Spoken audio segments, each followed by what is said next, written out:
ازيكم عاملين ايه؟ يا رب تكونوا بخير. النهارده الراجل ده خد افراج كامل وخد حريته اخيرا وهيكون على طول مليونير. في الاساس انه من سنتين فاتوا كان مع شركائه وكانوا هيسرقوا ماس تساوي 1700 حصان. نتيجة ده واحد من شركائهم كان عايز يعمل الموضوع ده لوحده، فاتصل بالشرطة وتولي ما كانش عنده فرصة انه يهرب، وما كانش فيه طريقة غير انه يخفي الماسة في المجال الداخلية للمبنى الانشائي. وبعد كده هو اتمسك، ودلوقتي هو عايز يروح علشان يدور على الماسة دي ويرجعها. بس لما نزل كانش مصدق اللي شايفه. لما وصل للمبنى اللي كان تحت الانشاء لقى بقى مركز شرطة، وكان متضايق لدرجة انه داس على رجله. وقف واحدة في الشارع وبيسألها: اهلا، صباح الخير، هو ده مركز شرطة؟ اكيد. وعلشان ده مركز شرطة تولي كان خلاص هيتجنن. هو عايز يوصل للماسة وجات له فكرة، علشان كده جاب وجبات جاهزة وفضل يحرك راسه طول الطريق ودخل مركز الشرطة. بس الماسة في الدور التالت واكيد لازم بطاقة علشان يعرف يدخل. لقى الباب، بس الناس اللي هناك قالوا له هما بس نوعين من الناس اللي ممكن يدخلوا من الباب ده، وهما الضباط والعاملين في مركز الشرطة. وتولي لما سمع ده قال له انه لسه جاي من البريد، ولو جه مرة تانية ممكن يتوب. في الوقت ده قابل ضابط شرطة كارليسمو لسه جاي للتدريب، وتولي راح له واداله البيتزا. الحقيقه ان تولي عمل ده كله علشان يعرف ياخد الشاره اللي بيعدي بيها. ولما مشي تولي راح لواحد علشان يعمل له الشاره، وخلاه يساعده علشان يعمل له واحده زيها، واشترى CD. وفي البيت بدا يتعلم المهارات الاساسيه للمراقبه والتفتيش، وحفظ طرق وكلمات لما يقبض على اللصوص كمان. تولي تاني يوم شال شنطه ودخل مركز الشرطه بطريقه لائقه، ولما الاسانسير فتح كان مليان ضباط شرطه. دخل ووقف وكان قلقان جدا، لان هويه تولي الحقيقيه هو انه مجرم. ولما وصل للدور الثالث دخل الحمامات ودور على فتحة التهوية. بس في الوقت ده كان في واحد بيحاول يهرب من مركز الشرطة، وتولي هبد الباب بالرجل خبطه في الحرامي ووقع على الارض. وعدد كبير من ضباط الشرطة جم بسرعة، ولما شافوه قالوا له انت مين؟ تولي بوضوح قال ان شرطي منقول هنا جديد وان دي الشارة بتاعته. الرئيس ريزو بص كويس: احنا محتاجين عمالة. وما فكرش بعدها كتير، وكان بيقرا السيرة الذاتية بتاعته وكانت كويسة جدا. هارد كلفه بوظيفة واداله شريك كان متدرب كالسو. هما الاتنين مشيوا للمكان، وكانت ورشة تصليح عربيات. صاحبها قال انه اختفى عدد كبير من اطارات العربيات، وكارلسون كان محتار جدا من اللي قاله. ونتيجة لكده تولي اعتمد على سنين خبرته في السرقة، وقال ان الرئيس ده هو اللي سرقها. بعدها لقى عربية عند الباب، طفش قفل العربية وفتحه، والاطارات اللي اتسرقت كانت موجوده جوه العربيه. وبكده الحقيقه بانت بسهوله. الراجل ده حرامي. علشان يعرف ياخد المثل اللي في مركز الشرطه رجع وهو متخفي واستخدم هويه مزيفه وكانه ظابط.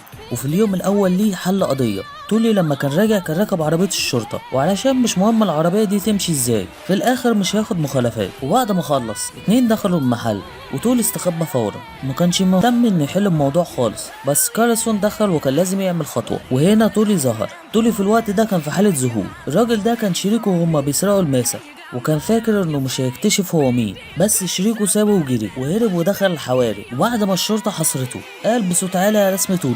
الضابط وشه اتغير، ووقتها تولي كشف عن هويته ووقف قدامه. تولي بادر بالتفاوض، ولما رجعوا مركز الشرطة كارلسون وتولي بقى أصحاب، ونشر قصته في مركز الشرطة. في الوقت دوت الرئيس ريزو نادى على تولي في مكتبه، وكان شاكك في سيرته الذاتية. تولي وضح له ده وقال له إنه متعود إنه يكون متخفي، وإنه لازم يحافظ على سرية هويته. والرئيس فهم ده وقال لهم في مركز الشرطة على الخبر ده إن تولي بقى هو زعيم فرقة الجريمة الخطيرة. بس الموضوع ده ثانوي بالنسبة لتولي، علشان هدفه الحقيقي إنه يقدر يلاقي الألماسة. وأخيرا لقى المكان اللي كان حاطط فيه الألماسة، بس الشريط اللاصق بس هو اللي موجود. استفسر من صاحبه وعرف ان الانبوبه كانت بتسرب من فتره، وبكده الماسه تكون اتحركت من مكانها. وبسرعه جات له فكره وجاب عربيه تحكم عن بعد، وفضل يدور في خط الانابيب ودخل اوضه الاجتماعات بالغلط. ولما الرئيس شاف تولي اداله فرصه تانية، وفي الاخر حدد مكان الماسه. كانت في فتحه مجرى التهويه في اوضه الادله، بس ما استناش يدخل اوضه الادله حتى. والرئيس جه وقال له انه عايزه يتولى قضيه كبيره. تولي ده هو اكتر حد مجنون ممكن تشوفه يكون شرطي،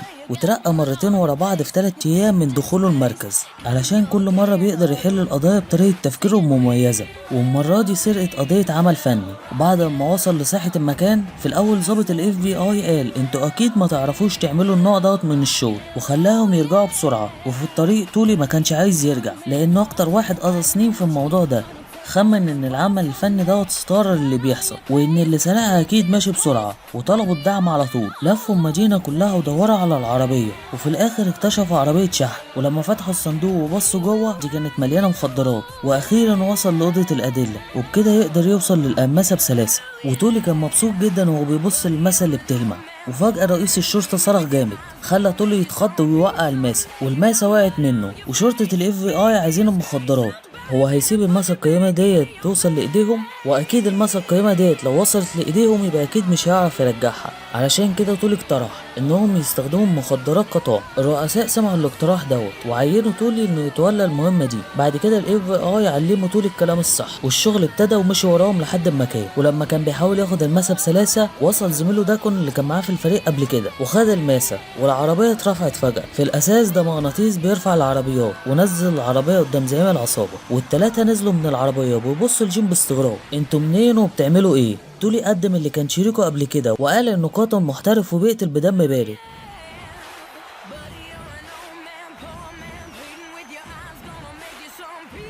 ولما بص اللي جنبه داكون قال انه ممكن يستعين بيه في انه يقتل الناس دي، وقال ان تولي ظابط، وعلشان يثبت هويته طلب من تولي انه يستخدم المسدس. قال مفيش مشكلة. وبعدها تولي ضرب رصاصة في ايد داكون وقال له كده ارتحت.